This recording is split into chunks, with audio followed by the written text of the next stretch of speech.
सोचिए आपने बैंक से पर्सनल लोन लिया, कुछ फाइनेंशियल प्रॉब्लम आ गई और आपकी 2-3 ईएमआई मिस हो गई और फिर शुरू होता है रिकवरी एजेंट के फोन। पैसा कब जमा कराओगे? बार बार कॉल, घर पर विजिट और फैमिली मेंबर्स को कांटेक्ट करना। और कई मामलों में बोरोवर को डर लगता है कि कहीं उसकी बेइज्जती ना हो जाए। लेकिन अब सवाल है, क्या रिकवरी एजेंट आपके साथ कुछ भी कर सकता है? क्या वो आपको धमका सकता है? क्या आपके परिवार या दोस्तों को लोन के बारे में बता सकता है? क्या वो दिन रात फोन कर सकता है?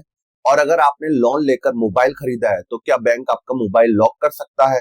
इन सब सवालों पर आरबीआई ने लोन रिकवरी को लेकर रूल्स और बाउंड्रीज को काफी स्पष्ट कर दिया है।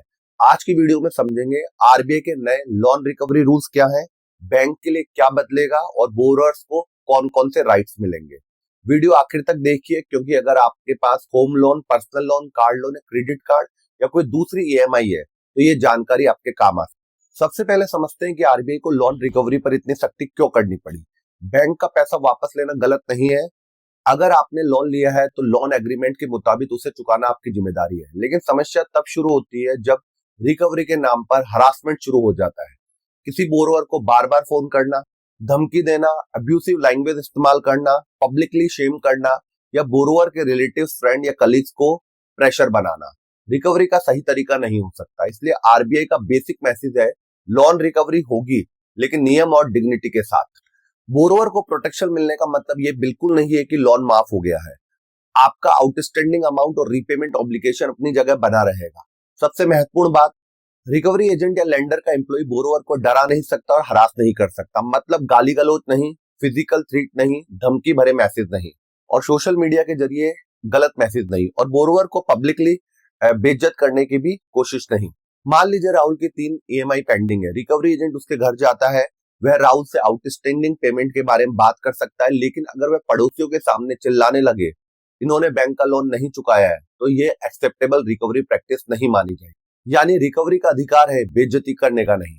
अब एक बहुत प्रैक्टिकल रूल, रिकवरी के नाम पर बोरोवर को किसी भी समय कॉल नहीं किया जा सकता। रिकवरी कॉल्स और विजिट सामान्य तौर पर सुबह 8 बजे से लेकर शाम 7 बजे के बीच होनी चाहिए। यानी रात 10 बजे, 11 बजे, सुबह 6 बजे फोन करके ईएमआई जमा करा दो, ऐसा करना एक्सेप्टेबल रिकवरी प्रैक्टिस नहीं है। इसका उद्देश्य साफ है, रिकवरी जरूरी है लेकिन बोरोवर की पर्सनल लाइफ और प्राइवेसी का भी सम्मान होना चाहिए। अब मान लीजिए कोई व्यक्ति आपके घर आता है और कहता है, मैं बैंक से आया हूँ आपका लोन रिकवर करने। क्या सिर्फ उसकी बात मान लेनी चाहिए? नहीं। रिकवरी एजेंट के पास प्रॉपर आइडेंटिफिकेशन और ऑथराइजेशन होना चाहिए। बोरोवर को पता होना चाहिए कि एजेंट कौन है, किस बैंक या फाइनेंशियल इंस्टीट्यूशन की तरफ से आया है और किस लोन अकाउंट की रिकवरी के लिए आया है। बैंक्स को इम्प्लांट रिकवरी एजेंसियों से जुड़ी इंफॉर्मेशन अपने डिजिटल चैनल पर डिस्क्लोज करने जैसी रिक्वायरमेंट भी दी गई है और रिकवरी एजेंट की पहली विजिट से पहले बोरोवर को इंफॉर्मेशन देने का फ्रेमवर्क भी रखा गया है। इसका फायदा क्या होगा? कोई भी रैंडम व्यक्ति बैंक का नाम लेकर आपको डरा नहीं सकता है। ये बदलाव काफी महत्वपूर्ण है। रिकवरी एजेंट्स के कॉल को रिकॉर्ड करने और रिकॉर्ड्स को निर्धारित अवधि तक रिटेन रखने की व्यवस्था की गई है। इसका प्रैक्टिकली फायदा समझिए। मान लीजिए बोरोवर कहता है, रिकवरी एजेंट ने मुझे धमकी दी, और एजेंट कहता है, मैंने ऐसा कुछ भी नहीं कहा। ऐसी सिचुएशन में रिकॉर्डेड कम्युनिकेशन एविडेंस बन सकता है। इससे दो फायदे होंगे, बोरोवर की प्रोटेक्शन बढ़ेगी और बैंक भी अपने रिकवरी एजेंट के कंडक्ट को मॉनिटर कर पाएगा। यानी रिकवरी प्रोसेस में अकाउंटेबिलिटी बढ़ेगी। ये पॉइंट बहुत इंपॉर्टेंट है। मान लीजिए आपके लोन अकाउंट में डिस्प्यूट है और आप कहते हैं बैंक ने गलत आउटस्टैंडिंग अमाउंट लगाया है या मेरी ईएमआई पेमेंट हो चुकी है लेकिन अकाउंट में अपडेट नहीं हुई है और आपने बैंक के पास फॉर्मल कंप्लेंट डाल रखी है। ऐसी सिचुएशन में अनसॉल्व्ड ग्रीवेंस के दौरान रिकवरी केस को एजेंट के पास फॉरवर्ड करने को लेकर रिस्ट्रिक्शन रखी गई। मतलब अगर पहले ही जेन्युइन कंप्लेंट को प्रॉपर्ली एड्रेस करने की जरूरत होगी। इससे बोरोवर को एक इंपॉर्टेंट प्रोटेक्शन मिलता है। लेकिन ध्यान रखिए, इसका मतलब यह नहीं कि सिर्फ कंप्लेंट डालकर आप लिजिटिमेट लोन रिपेमेंट हमेशा के लिए रोक सकते हैं। कंप्लेंट जेन्युइन होनी चाहिए और प्रिस्क्राइब्ड प्रोसेस फॉलो करना चाहिए।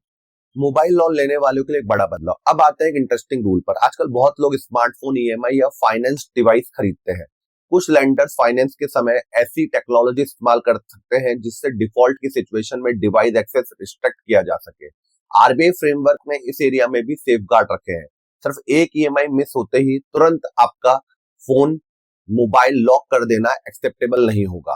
रिपोर्टेड फ्रेमवर्क में ओवरड्यू पेमेंट और एडवांस नोटिस जैसी कंडीशन रखी गई है और रॉन्गफुल डिवाइस ब्लॉकिंग होने पर कंपनसेशन का प्रोविजन भी रखा गया है। इसका बड़ा प्रिंसिपल यह है कि रिकवरी टेक्नोलॉजी का इस्तेमाल भी आर्बिट्री तरीके से नहीं किया जा सकता। अब एक ऐसा पॉइंट जो ह्यूमन डिग्निटी से जुड़ा हुआ है, रिकवरी प्रोसेस में कुछ सेंसिटिव सिचुएशन का भी ध्यान रखना होगा। जैसे फैमिली में किसी की डेथ हुई हो या मैरिज जैसे इंपॉर्टेंट फैमिली इवेंट चल रहे हो, ऐसी सिचुएशन में रिकवरी कॉन्टेक्ट को लेकर रिस्ट्रिक्शन और सेंसिटिविटी अपेक्षित है, क्योंकि आरबीआई का उद्देश्य सिर्फ फाइनेंशियल डिसिप्लिन नहीं है बल्कि रेस्पॉन्सिबल रिस्क रिकवरी प्रैक्टिस भी सुनिश्चित करना है। अब बैंक और एनबीएफसी के पर्सपेक्टिव से समझिए, यह सिर्फ रिकवरी एजेंट्स के लिए रूल नहीं है, अल्टीमेटली अकाउंटेबिलिटी लेंडर की भी होगी। फाइनेंशियल इंस्टीट्यूशन को रिकवरी के लिए प्रॉपर पॉलिसी बनानी होगी। रिकवरी एजेंट्स की एलिजिबिलिटी और ड्यू डिलिजेंसी, उनका कोड ऑफ कंडक्ट, उनकी परफॉर्मेंस मॉनिटरिंग, कंप्लेंट रिड्रेसल और रिकवरी प्रोसेस, इन सभी चीजों को ज्यादा स्ट्रक्चर बनाना होगा। रिकवरी एजेंट गलत तरीका अपनाता तो बैंक सिर्फ ये कहकर अपनी जिम्मेदारी से नहीं बच सकता कि वो थर्ड पार्टी एजेंसी थी, क्योंकि बोरोवर ने लोन रिकवरी एजेंसी से नहीं फाइनेंशियल इंस्टीट्यूशन से लिया था।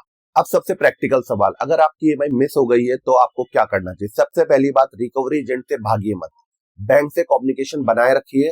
अगर जेन्युइन फाइनेंशियल प्रॉब्लम है तो बैंक को बताइए। अवेलेबल सेटलमेंट या रीपेमेंट ऑप्शन के बारे में पूछिए। दूसरा, अगर कोई रिकवरी एजेंट आता है तो उसका आईडी और उसके उसके ऑथेंटिफिकेशन को वेरीफाई करिए।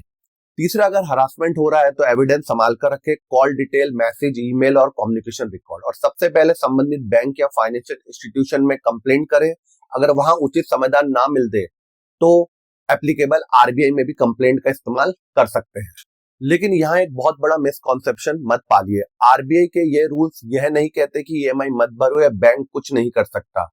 बिल्कुल कर सकता है। डिफॉल्ट होने पे क्रेडिट स्कोर प्रभावित हो सकता है, फ्यूचर लोन मिलने में प्रॉब्लम हो सकती है, पेनल्टी और एप्लीकेबल इंटरेस्ट बढ़ सकता है, और सिक्योर्ड लोन में ड्यू लीगल प्रोसेस के तहत एसेट रिकवरी या रीपोजेशन जैसी कार्रवाई भी हो सकती है। इसलिए इस पूरे बदलाव को एक लाइन में समझिए, आरबीआई बोरोवर को लोन चुकाने से नहीं बचा रहा बल्कि गलत रिकवरी प्रैक्टिस से बचाने की कोशिश कर रहा है। लोन लिया है तो रीपेमेंट आपकी रिस्पॉन्सिबिलिटी है, लेकिन रिकवरी के नाम पर धमकी, बेइज्जती और हरासमेंट एक्सेप्टेबल नहीं है। अगर आपको ये जानकारी यूजफुल लगे तो वीडियो को लाइक करें, शेयर जरूर करें, खासकर उस व्यक्ति के साथ जिनकी कोई ईएमआई या लोन चल रहा है। ऐसी बैंकिंग, फाइनेंस या करंट अफेयर्स की आसान और काम की जानकारियों के लिए चैनल को सब्सक्राइब करें। मैं मिलता हूं अगली वीडियो में एक और महत्वपूर्ण फाइनेंशियल अपडेट के साथ।